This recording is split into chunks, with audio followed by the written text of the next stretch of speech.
Buenas noches, hermanos, que Dios los bendiga. Hoy día vamos a continuar con los versículos del 10 al 25 del capítulo 6 de Deuteronomio y vamos a empezar orando. Señor Jesús, te damos gracias por tu misericordia, que son nuevas cada día, Señor Jesús, y tu fidelidad nos acompaña hasta la noche. Te pedimos que esta palabra, Señor Jesús, pueda tocar nuestros corazones, nos pueda exhortar y alentar, Señor, a obedecerte, a hacer lo que tú quieres, a hacer lo correcto, Señor, y a siempre elegir lo que te agrada, Señor Jesús. Te lo pido en el nombre de Jesús. Amén. El capítulo 16 y versículo 10 empieza así. Cuando Jehová tu Dios te haya introducido en la tierra que juró a tus padres, Abraham, Isaac y Jacob, que te daría en ciudades grandes y buenas que tú no edificaste, y casas llenas de todo bien que tú no llenaste, y cisternas cavadas que tú no cavaste, viñas y olivares que no plantaste, y luego que comas y te sacies. Versículo 12. Cuídate de no olvidarte de Jehová, que te sacó de tierra de Egipto, de casa de servidumbre. A Jehová tu Dios temerás, y a él solo servirás, y por su nombre jurarás. No andaréis en pos de dioses ajenos, de los dioses de los pueblos que están en vuestros contornos, porque el Dios celoso, Jehová tu Dios, en medio de ti está, para que no se inflame el furor de Jehová tu Dios contra ti y te destruya de sobre la tierra. No tentaréis a Jehová vuestro Dios como lo tentasteis en Masá. Guardad cuidadosamente los mandamientos de Jehová vuestro Dios y sus testimonios y sus estatutos que te ha mandado, y haz lo recto y bueno ante los ojos de Jehová, para que te vaya bien y entres y poseas la buena tierra que Jehová juró a tus padres, para que él arroje a tus enemigos de delante de ti, como Jehová ha dicho. Mañana, cuando te preguntare tu hijo diciendo, ¿qué significan los testimonios y estatutos y decretos que Jehová nuestro Dios os mandó? Entonces dirás a tu hijo, nosotros éramos siervos de Faraón en Egipto, y Jehová nos sacó de Egipto con mano poderosa.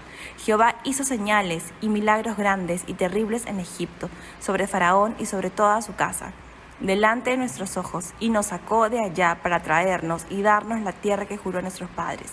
Y nos mandó Jehová que cumplamos todos estos estatutos y que temamos a Jehová nuestro Dios, para que nos vaya bien todos los días y para que nos conserve la vida como hasta hoy. Y tendremos justicia cuando cuidemos de poner por obra todos estos mandamientos delante de Jehová nuestro Dios, como él nos ha mandado.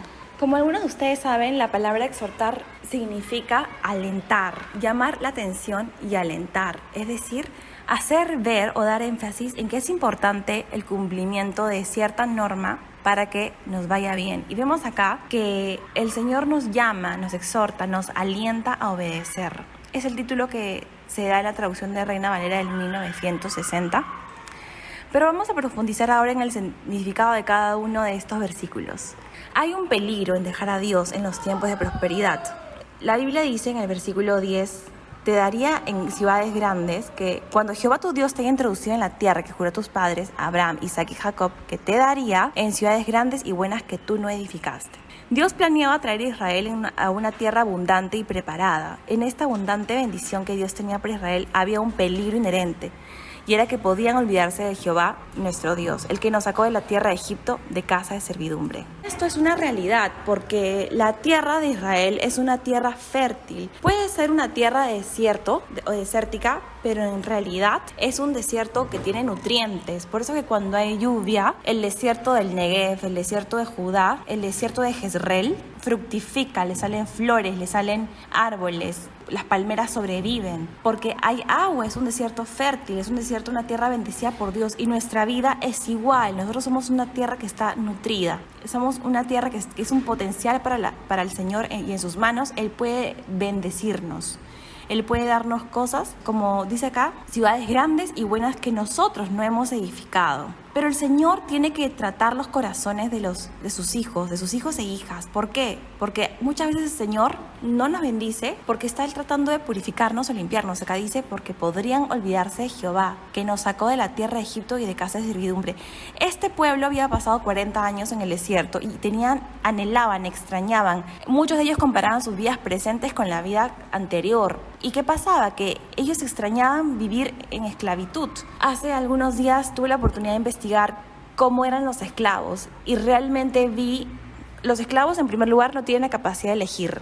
Todas las cosas son forzadas, nada es según su voluntad. La esclavitud, uno podía no recibir ayuda médica, no tenía higiene, hacías trabajo forzado y comías menos de lo que tu cuerpo necesitaba. Entonces eras una persona desnutrida, tenías hambre. Y esto era lo que Egipto era para ellos. No tenían satisfacción porque les prohibían esa satisfacción. Pero una vez que ya esta nación había sido bendecida, habían salido de la tierra de Egipto, se habían olvidado del dolor de la esclavitud, la situación de olvidarse del Señor venía nuevamente a ellos, a sus cabezas, a sus corazones. Por eso acá dice, cuídate de no olvidarte de Jehová. Porque era un ciclo, un patrón que ellos vivían. Una vez que ellos eran bendecidos, se olvidaban. Una vez que veían que tenían una bendición nueva, su corazón estaba en esa bendición y su esperanza estaba en esa bendición. ¿Y qué pasaba? Por ejemplo, en el tiempo de los jueces, se levantaba un juez nuevo cada vez que ellos se olvidaban de Dios. Es más, tristemente muchos padres fueron personas reyes que buscaron al Señor, pero sus hijos no, eran peor que los pecados de los reyes más malos. Entonces había como una degradación. ¿Por qué? Por simplemente dejarle al Señor voluntariamente y poner su esperanza en los placeres temporales de la vida. Dios permitía que el castigo se volviera el enfoque de Israel hacia un padre cuando corrige a su hijo, que necesita disciplinar su corazón, su alma, para que pueda realmente entender qué es lo bueno para ellos. Lamentablemente, Israel se había convertido en una nación que solamente se convertía a él si es que llegaban al extremo de su maldad. Y el Señor no quiere que eso nos pase a nosotros. Él usa este ejemplo y esa advertencia para que no tengamos esa reconversión que a veces es tan difícil. A veces uno juega con su salvación, con su santidad y se mete en pecados que terminan siendo adicciones, termina teniendo consecuencias graves. Pero en realidad es porque pensamos o nos imaginamos que las cosas cuando se hacen más rápido van a ser realmente una bendición y acá no. Ellos, dice la Biblia, que Israel tenía la tendencia a olvidar al Señor. Nosotros también tenemos esa tendencia. ¿Y qué pasaba? El ciclo que ellos recibían era que ellos se arrepentían, obedecían y eran bendecidos. Entonces eran prosperados. Pero nosotros a veces imaginamos que el éxito es no solamente una gran bendición, sino que es porque nosotros hemos alcanzado ese éxito. Pero no somos nosotros, es porque el Señor nos ha bendecido. Esa bendición del éxito, de los que nos va bien y la prosperidad que recibimos es porque Él nos dio eso, pero no porque nosotros, solos, sin su ayuda, hemos podido lograr eso. En realidad, el Señor nos da gracia porque la palabra dice que Él escogió a lo vil y menospreciado. Entonces, era fácil olvidarse del Señor que nos sacó de la casa de servidumbre cuando no hay circunstancias que nos obligan a recordarlo, porque hay cosas que de repente las ponemos antes que a Él. Y hoy, viviendo en tiempos donde hay mucha prosperidad, ¿cómo podemos hacer para recordar al Señor? La Biblia dice, al Señor tu Dios temerás y a Él solo servirás, y por su nombre jurarás, no andaréis en pos de dioses ajenos, de los dioses de los pueblos que están en vuestros contornos, porque el Dios es celoso, Jehová tu Dios en medio de ti, para que no se inflame el furor del Señor tu Dios contra ti y te destruye sobre la tierra. No tentaréis al Señor tu Dios como lo tentasteis en Masá. Guardad cuidadosamente los mandamientos de Jehová vuestro Dios y sus testimonios y sus estatutos que te ha mandado. Y haz lo recto y bueno ante los ojos de Jehová, para que te vaya bien. Y entras y poseas la buena tierra que Él te ha jurado a tus padres, para que la arroje a tus enemigos delante de ti, como Él te ha dicho. Entonces, en realidad, Jehová espera que nosotros tengamos un temor hacia Él reverente. Cuando hacemos esto, la idea no es que nosotros tengamos una imagen de un Dios que está enojado, un Dios airado. En cambio, es la idea de un concepto lleno de asombro y respeto, una repulsión interior en nuestro corazón a ofenderlo. No queremos ofenderlo, no queremos desagradarlo, porque es un Padre amoroso. Por eso que Él nos manda antes que lo amemos por sobre todas las cosas, con nuestro corazón, con nuestra mente y con nuestras fuerzas. Y esta tentación, les comento que yo venía estudiando sobre la tentación de Jesús, es porque, no sé si ustedes recuerdan, cuando Moisés estaba en el Sinaí y el Señor le estaba dando las leyes por 40 días, todo el pueblo no tenía la imagen de Moisés. Pero al no ver a Moisés, inmediatamente inclinaron sus corazones a construir un becerro de oro. Ellos no pudieron resistir esa tentación. En cambio, Jesús, Dios, se hizo carne y pasó 40 días de hambre. ¿Y qué pasó? Él soportó la prueba y ese proceso. E inmediatamente, ¿quién se le aparece? Satanás. Y le dijo que es que él podía evitar la cruz y recuperar el mundo para él. Todo iba a estar bajo su posesión, nuevamente, si tan solo se inclinaba y adoraba a Satanás. Y Jesús responde correctamente en este versículo, donde Él dice, a Jehová tu Dios temerás y a Él solo servirás. Entonces, lo correcto es temer al Señor, adorar y servir a Dios. No podemos vivir separando a los tres. No puedo vivir una vida sin temor, pero sin adoración. porque la adoración es lo que nos ayuda a reconocer físicamente y espiritualmente y emocionalmente que Dios es sobre todos. Y servir a Dios porque es una forma activa de poder adorarlo, de mostrarle a Él nuestro amor. Y estaba obviamente mal inclinarse ante Satanás, sin importar lo que podemos recibir a cambio, porque hoy en día vemos cuánta gente le da su alma al enemigo por éxito, pero sus vidas no están completas, no tienen identidad, no tienen temor a absolutamente nada y también ellos mismos han dejado su dignidad porque sirven al Dios de este mundo y no al Dios vivo, el único que puede darnos satisfacción para poder disfrutar de las bendiciones del Señor. Uno puede estar lleno de bendiciones, pero sin satisfacción en el corazón, uno no puede ni siquiera disfrutar de una casa nueva, de un nuevo carro o de una bendición laboral, si es que no tiene la satisfacción de que uno adora al Señor primero. No hay esa satisfacción, no hay ese gozo, no hay ese deseo, porque Dios no es primero. Luego dice, y por su nombre jurarás. Y nosotros no estamos hablando del concepto de no jurar ni tomar el nombre de Dios en falso, sino que tenemos que recordar que Él tiene que estar delante de nosotros en nuestros labios también, porque Él también usa juramentos. La Biblia habla de que para Él la palabra es fundamental. El uso de la palabra como voto no puede ser tomado a la ligera. Los que estudian la palabra saben que uno no puede hacer un voto a la ligera. ¿Por qué? Porque el Señor lo va a considerar como un pecado. Entonces, en realidad uno tiene que tener un, conocimiento, conciencia de que estás hablando lo correcto delante de Dios. Porque dicen Eclesiastés 5, cuando fueres a la casa de Dios, guarda tu pie y acércate más para oír que para ofrecer el sacrificio de los necios, porque no saben que hacen mal. No te des prisa con tu boca, ni tu corazón se apresure a proferir palabra delante de Dios, porque Dios está en el cielo y tú sobre la tierra. Por tanto, sean pocas tus palabras. Entonces el Señor no va a tomar por inocente al culpable cuando uno hace una promesa y no la cumple, que en realidad al final no podemos decir que fue ignorancia. En realidad lo va a considerar como un pecado y se va a enojar a causa de que nuestra voz no es considerada como algo serio en nuestras vidas. El Señor le gusta que nosotros seamos serios, por eso es que Él usa esto de acá. Su nombre es muy importante y no debemos usarlo en vano. No podemos usar el nombre de cualquier otro Dios, sino saber que nuestro Dios está siempre presente. Dice, no tentaréis a Jehová vuestro Dios como lo tentasteis en Masá. Y recuerdan ustedes en Éxodo 17, del 1 al 7, cuando Israel estaba y el pueblo tienta al Señor a dudar de su amor, de su preocupación sincera por ellos. Y esto de tentar o poner a prueba a Dios con respecto a quién es Él, a su esencia de amor, es algo que es muy prepotente, es algo que nosotros podemos decir, ay Señor, pero yo te sirvo, te adoro, hago todo esto por ti y no recibo tus bendiciones. Pues ahí estás poniendo a prueba al Señor. Él no tiene que demostrarte nada, Él es Dios. Tú estás en la espera, estamos nosotros en la espera de que nuestros corazones sean probados, transformados y cambiados y reconocer que Él es Dios y Él puede hacer todo lo que Él quiere. Nosotros no podemos decir al Señor, ¿por qué haces esto así o por qué lo permitiste cuando Él es todopoderoso? Y el Señor quería que este pueblo supiera que no podía tentarlo, porque está ignorando o pasando por alto todas sus demostraciones que ya Él ha hecho por nosotros. ¿Cuáles son? Enviar a su Hijo Jesús en la cruz. ¿Qué padre, si es que alguno de ustedes, hermano, es padre o madre, daría a su hijo por un grupo de gente injusta que ha cometido pecados? Ninguno. Él, al contrario, Él es un Padre amoroso que nos ha dado todo y nos sigue dando más. Cada vez que nosotros negamos el amor de Dios por nosotros o le exigimos que cumpla algo según nuestros estándares, estilos de vida, estamos tentándolo para que nos juzgue y en vez de recibir bendición vamos a recibir juicio de parte de Él. Y ese es el versículo que el Señor usa en Mateo 4, 5 al 7. Cuando Satanás le pone al Padre en juicio, el amor del Padre hacia Él, porque le dice, salta del pináculo del templo, porque el Padre te va a enviar a todos sus ángeles. Igualmente, el Señor quiere que nosotros sepamos que esas tentaciones vamos a también atravesarlas nosotros porque nuestro corazón es malo. No, yo podría decir de mi vida, Señor, quiero un mejor trabajo. Si yo te busco, soy fiel en esto, soy leal en lo otro, quisiera algo mejor, una mejor remuneración o de repente quisiera una casa más grande. Pero el Señor, por alguna razón, no lo está permitiendo, porque el Señor me está educando, me está enseñando, está ayudándome a atravesar procesos en donde yo voy a tener que primero encontrar satisfacción en Él para poder ser buena administradora de las bendiciones, porque de otra forma voy a correr el riesgo de olvidarme de Él.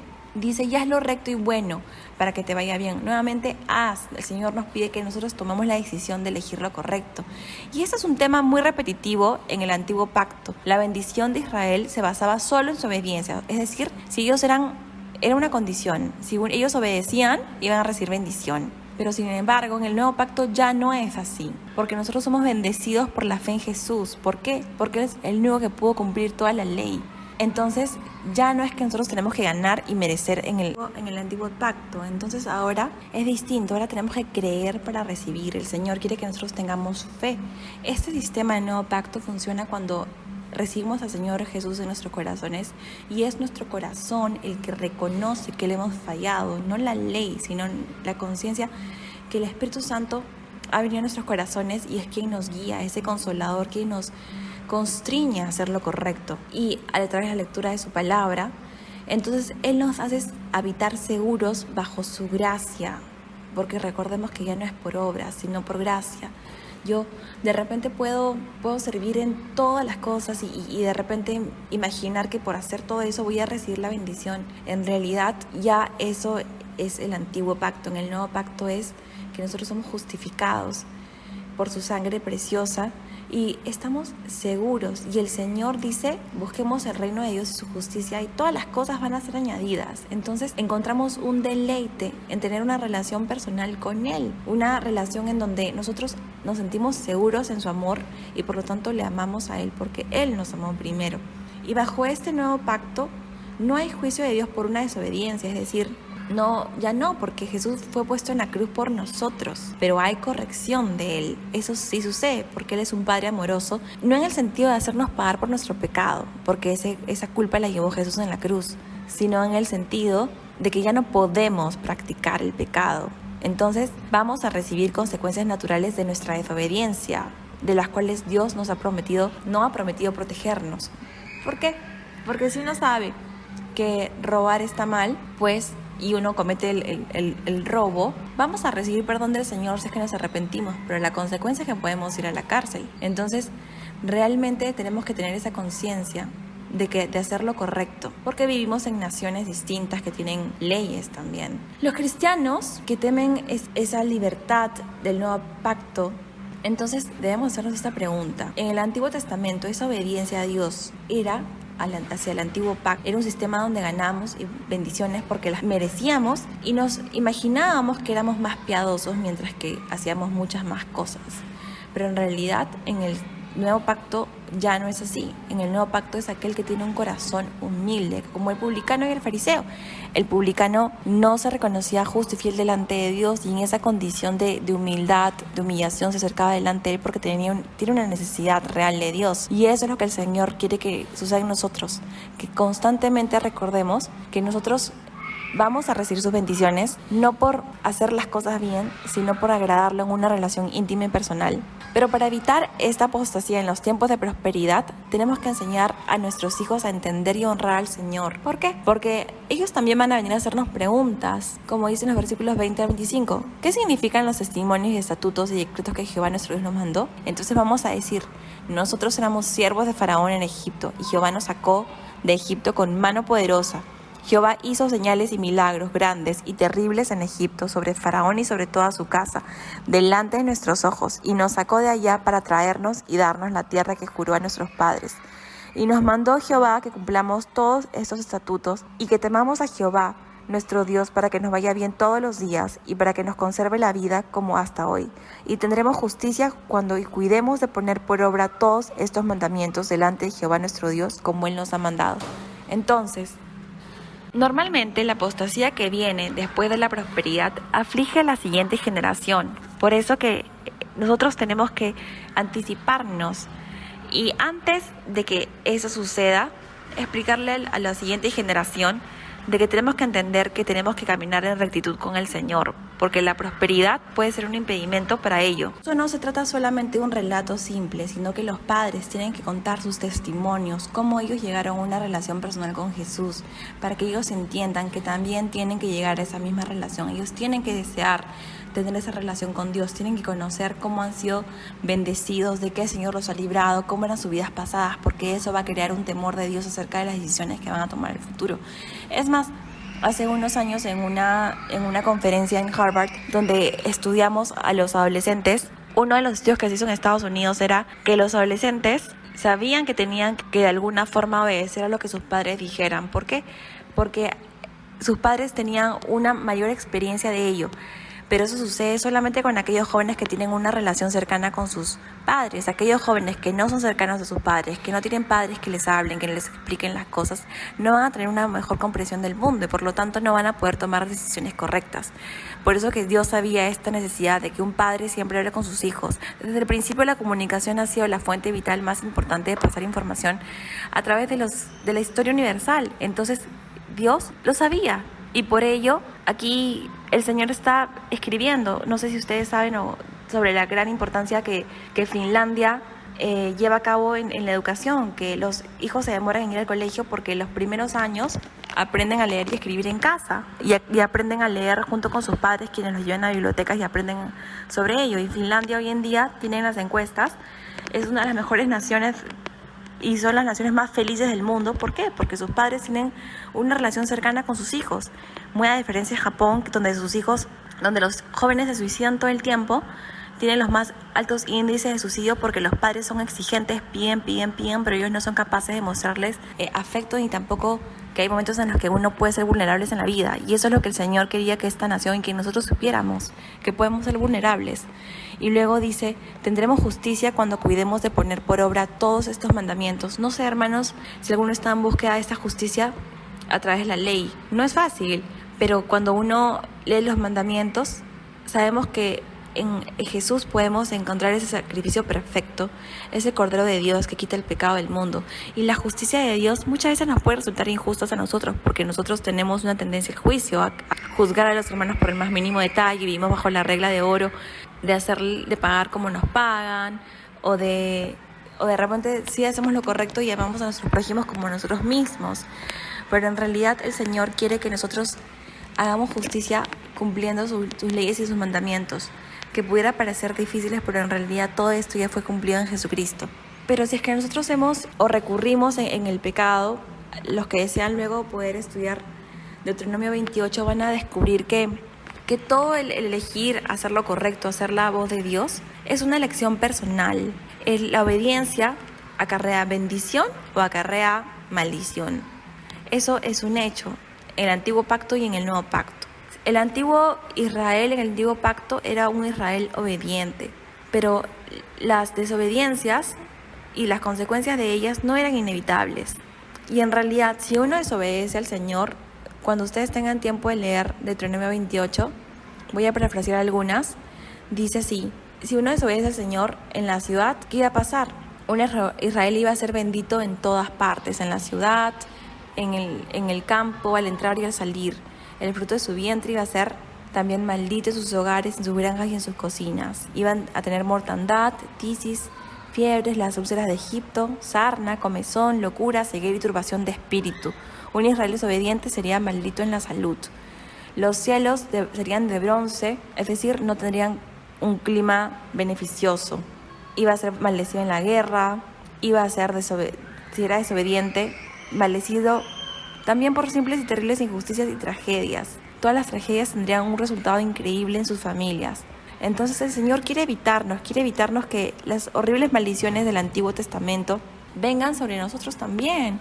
Y es decir que uno puede decir, pero hermana, nosotros tenemos enfermedades o sufrimos ciertas injusticias porque vivimos en un mundo que está llena de pecado y llena de maldad. Y si bien es cierto, el Señor es nuestro guardador, el Señor es quien nos protege de las aflicciones del enemigo, no estamos libres. ¿Por qué? Porque las aflicciones producen en nosotros un eterno peso de gloria, porque nuestra fe es purificada como el oro. Entonces, en ese sopesar o proceso de pasar a cabo injusticias, nosotros tenemos que esperar en el Señor y no tentarlo como pasó en Masá. Debemos reconocer que nuestro deber es obedecerle. Debemos obedecerle aún cuando la situación sea o vaya en contra de nosotros, porque esto es lo que a Él le agrada. Si uno está pasando un dolor, pues lo correcto es encontrarnos con Él en la adoración y poder entregarle a Él nuestras carencias, nuestras necesidades y saber que Él va a suplirlo todo. en el más mínimo detalle. También saber, hermanos, que cuando nosotros estamos pasando momentos de bendición natural, familiar, laboral, también agradecerle al Señor, reconocer que todo lo que hemos logrado es porque Él nos los ha dado, no nosotros. Lo hemos alcanzado en nuestras fuerzas, de Él hemos recibido todo y de su mano le damos. Y de verdad que el Señor nos tiene a nosotros como una tierra fructífera, una tierra donde podemos nosotros fluir leche y miel. ¿Por qué? Porque Él es el que riega nuestras vidas. Él es su palabra la que nos hace a nosotros siempre que nuestros campos estén verdes. Pero es en Él donde encontramos esa sabiduría para poder dar fruto, para poder vivir en santidad, para poder dar a conocer la salvación hasta lo último de la tierra y poder añadir más obreros a su viña, para tener discípulos, para cumplir su voluntad. El Señor no se deleita en la muerte de un pecador. El Señor quiere bendecirnos. El Señor nos exhorta a vivir en obediencia a su voluntad y a esperar en Él. Y lo más precioso, hermanos, que nosotros tenemos en Él es su paz. Y Él quiere que nosotros disfrutemos de esa paz, porque sin paz nosotros no vamos a poder disfrutar de ninguna bendición que Él nos pueda dar. Y esa paz, esa plenitud solamente se encuentra con un corazón, rinde toda su preocupación delante de Él. En Mateo 6:25 dice: por tanto os digo, no os afanéis por vuestra vida, qué habéis de comer o qué habéis de beber, ni por vuestro cuerpo, qué habéis de vestir. ¿No es la vida más que el alimento y el cuerpo más que el vestido? Mirad las aves del cielo, que no siembran ni ciegan, ni recogen en graneros, y vuestro Padre Celestial las alimenta. ¿No valéis vosotros mucho más que ellas? ¿Y quién de vosotros podrá, por mucho que se afane, añadir a su estatura un codo? Y por el vestido, ¿por qué os afanáis? Considerad los lirios del campo, cómo crecen, no trabajan ni hilan. Pero os digo que ni aun Salomón con toda su gloria se vistió como uno de ellos. No os afanéis, pues diciendo qué comeremos, o qué beberemos, o qué vestiremos. Porque los gentiles buscan todas estas cosas, pero vuestro Padre Celestial sabe que tenéis necesidad de todas estas cosas. Entonces no tenemos que afanarnos en buscar la bendición natural, porque Él ya sabe de qué cosas necesitamos.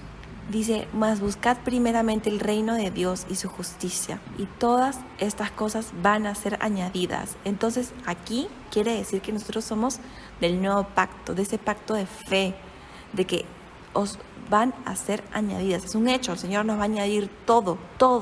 Pero si es que en ese momento tenemos alguna carencia, es que el Señor sabe que eso nos podría alejar del Señor. Entonces, amados hermanos, aprovechemos estos estudios para rendirnos a Él, para disfrutar de su presencia, para que el Señor nos limpie de toda ansiedad y ponga su paz que cubre absolutamente todos nuestros pensamientos, nuestro corazón, y vivamos disfrutando y con gozo de que el Señor va a suplir y va a añadir lo que nos hace falta, pero disfrutemos el reino de los cielos y su justicia. Que Dios los bendiga.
Me